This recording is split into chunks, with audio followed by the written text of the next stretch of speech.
It's Talk Funny, a podcast by Mark Bailey and comics from all over. We ended up in Japan because it's just our 19th nervous breakdown. The Talk Funny podcast from Nagoyaradio.com and Nagoyacomedy. Here's Mark Bailey. And we're back with Talk Funny, and we're here with Tim Lennane. I'm Mark Bailey. We were talking about the old radio days, and Tim had asked me, did they know what I was doing? And the funny thing is, I was there longer than anybody. I was there the day they started. I was there until they ended. So oh, wow, there you go. For 10 years. So apparently, to answer your question, they didn't have any clue what I was doing. But, for example, we'd have, sometimes my manager, my boss, she would come in. Japan, though. She came in, she goes, you've been getting away with a lot, but I do understand sound effects. Because what we had, it's a long story, but the sales guys never sold anything. They were just always smoking in the sales room. So we did parody, smoking in the sales room. We sometimes poke fun at the sales guys. Easy to do, of course, because they're always here smoking. And then we kind of poked fun at them yesterday. Actually, they're not bad guys. They're very good at smoking, actually. And I ran into one of them. And did you know that our sales team, one of the guys, he mentioned that they have a band. I didn't know that. Did you know that? Yeah, they have a band. Guess what the name of it is? Winston-Salem and the Cool Camels. Yeah. Ever seem to have one of those days where everyone's asking you, where are the ads? Get to work, earn your pay. Well, I used to have those days about all the time, but I found a way out of it. Let me tell you about. Sitting in a meeting, thinking it's not my bag. Talking about sales charts, I could use a drag. Then lunchtime comes, that's my cue. Supposed to meet a client, but something else I'd rather do. Smoking in the sales room. Smoking in the sales room. Ad manager, don't you tell me to go make a sale, 'cause all of our accounts have already failed. Checking out Miss Bazunga, she looks fine today. And I can stand here smoking and still get my pay. I wonder how long I can avoid doing work. I can talk to the jingle guy, but he's a real jerk. So I'm smoking in the sales room. I'm smoking in the sales room. Ad manager, don't you tell me to go make a sale, 'cause all of our accounts have already failed. Commission? We don't need no stinking commission. Okay, we can hear that they get all... Then we had our mascot was Smokey the dog. He was Smokey because he was always hanging out in the sales room. He smelled like smoke. Rough. Yeah, so we had Smokey, and then we put him up on the table, and then we had J-Lo, who actually wasn't there, and pretend to have J-Lo, and then all you hear on the show is, so Smokey the dog is going to show us what he thinks of J-Lo. Smokey, stop it. Smokey. Boing. I had like sound effects. Yes, of so course. Then my producer, while I'm on the air, as soon as I play the boing, I could be fired right now. And then she comes in and she's like, can I talk to you? And I'm like, I called her Hazel. It wasn't her real name. Her real name was Hiroko. And Hazel. We called her Hazel because, she'd be like, Mr. B, can I talk to you? She was always screwing up comedy, Mr. right? Body. You remember the show Hazel? Hazel, yes. She was the maid that always screwed things up, right? Okay. And so we called her Hazel. And then she's like, and she didn't realize I'm on the air. She'd come in and she goes, hey, are you busy? And I said, hi, Hiroko, come on in, have a seat. And I turned her mic on. And she's sitting right in front of the mic. She doesn't even know she's on live. And she goes, are you busy right now? And I said, well, why don't you ask me what I'm doing? You're the program director. You should probably know what I'm doing right now. You should probably know who's on the air. She's like, well, what are you doing? And I said, I'm on the air. Thanks for asking. And by the way, so are you. Really? She's like, oh, I wanted to talk to you. And I said, go ahead. She said, I wanted to ask you a question. Do you think I don't understand what you're doing? I'm like, yeah, I'm pretty sure you don't know everything I'm doing. And she goes, do you know what you're going to get in trouble for in the meeting that we have afterwards? And I said, we don't have a meeting after this. She goes, yeah, we do. I just schedule it. And I said, well, that depends on how long you've been listening for what I'm in trouble for. Like, were you listening from 6? Because she really wouldn't like that. Because what I would do is I would figure out when they came into the office, and they didn't listen to our station on the car ride in. They listened to Zip FM, our competitor. They didn't listen. So I knew what time they get in was about 8:15, 8:30 in the morning. So 6 to 8:30 was just rough shot, just anything I wanted. And then one time the general manager came in early, and I didn't realize it. So he walks back when I have like boring, and I have something called the friendly assistant, the sexy assistant, basically, that I made up, because the real assistant I have is not sexy. And so at the time in Europe, they had nude news. Yes. The girl would take off a bra and read another story, and then she'd take off something else, another article of clothing. So I would do that, on the radio, Face the radio. Yeah. As you probably expected, we're still working off the memo. We've been doing this for the last 2 weeks, still trying to appeal to a broad spectrum of listeners, because today I have a different helper. My beautiful assistant is here. She's going to help me tell the joke. She suggested that we try to appeal to women listeners, and so she knows what makes women laugh, and she's going to help me do the joke so that it appeals to women. Now, if you've heard of what they're doing in Europe, it's strip news. With each item that they read on the air, they remove an item of clothing. Now, I'm going to do that. My assistant suggested that would appeal to women. I don't know. But, okay, so I'm going to do the joke I've been trying to do for the last 2 weeks, and she's going to help me. Now, for the first part, I'm going to take off my vest. Here we go. A guy walks into a doctor's office. Okay? Take off my vest.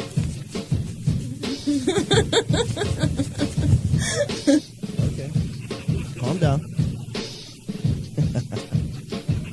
He has a grape. I'm going to take off my shirt now.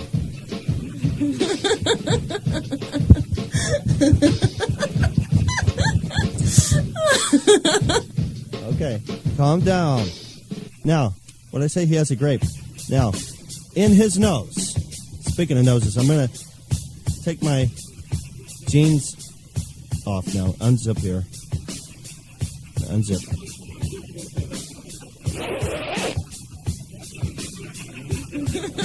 Hey, don't laugh. All right, take off my jeans now. Don't laugh. Hey!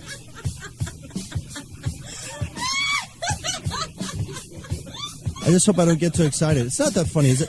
I don't mind you laughing, but you're laughing and pointing. That's what I don't like.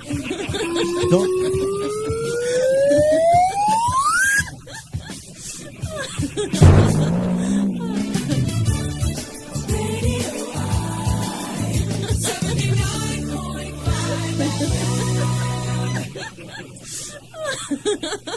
Can you get her to stop laughing, Jingle Guy?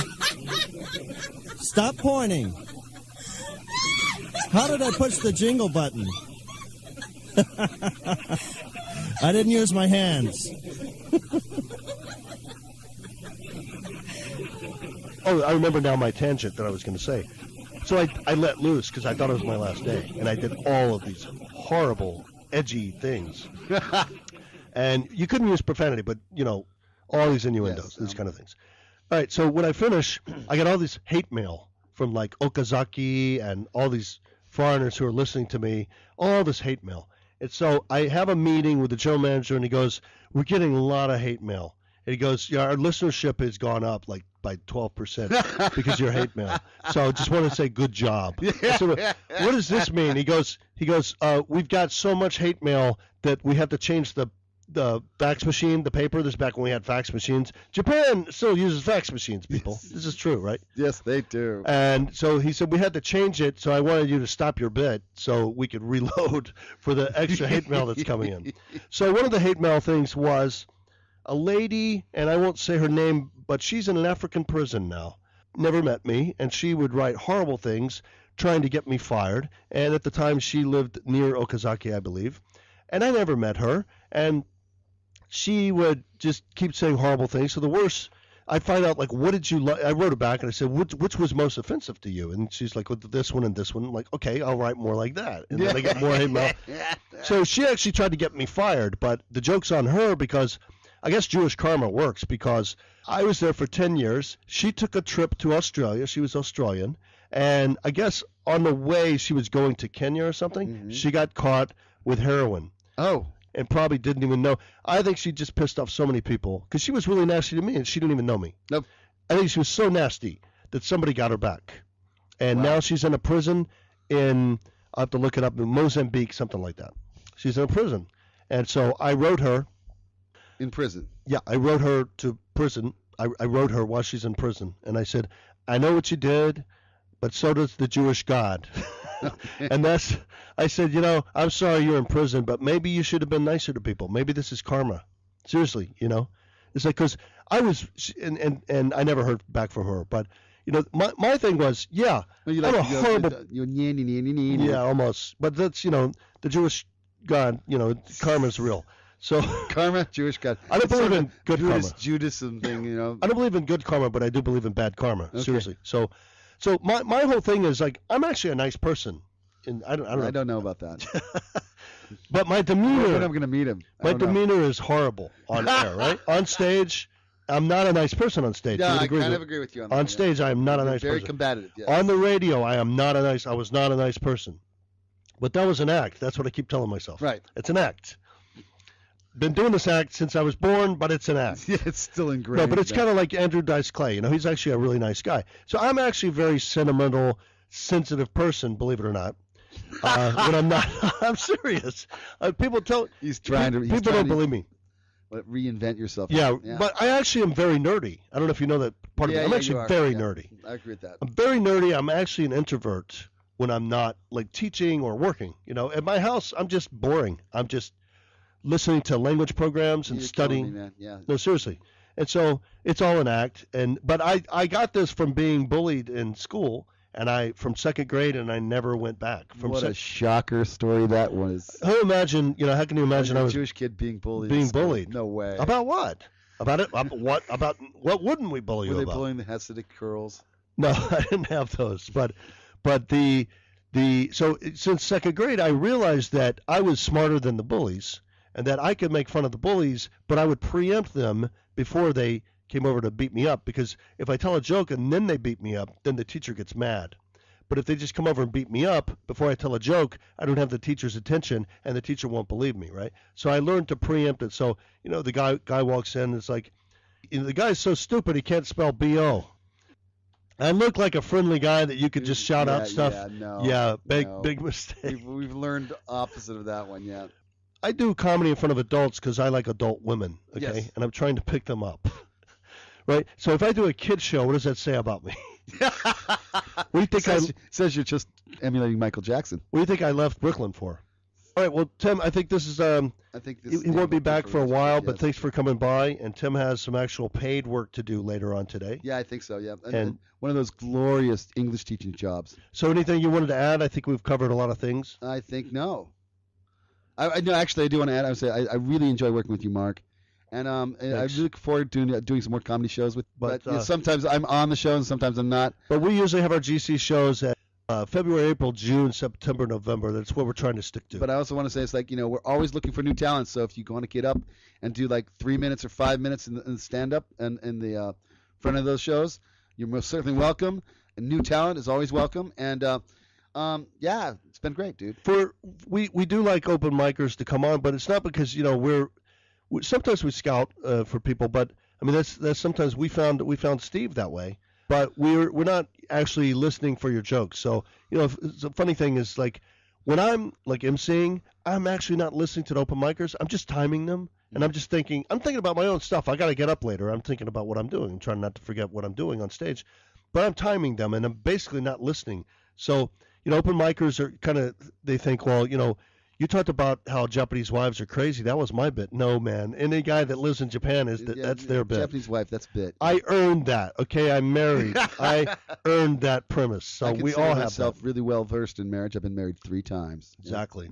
So the good thing about open mic, though, is it's good for hecklers, because when hecklers do open mic, they realize it makes them a lot more humble. I like to tell the story that we did back in Gifu, when one of the guys who heckled us, and we played the tape back, and we couldn't hear anything but this guy's voice. And then he forgot that he heckled us, and then he got on stage, and we let him have it. You and I. Yeah. I think. You heckled him with a harmonica, I think. Yeah. That was funny.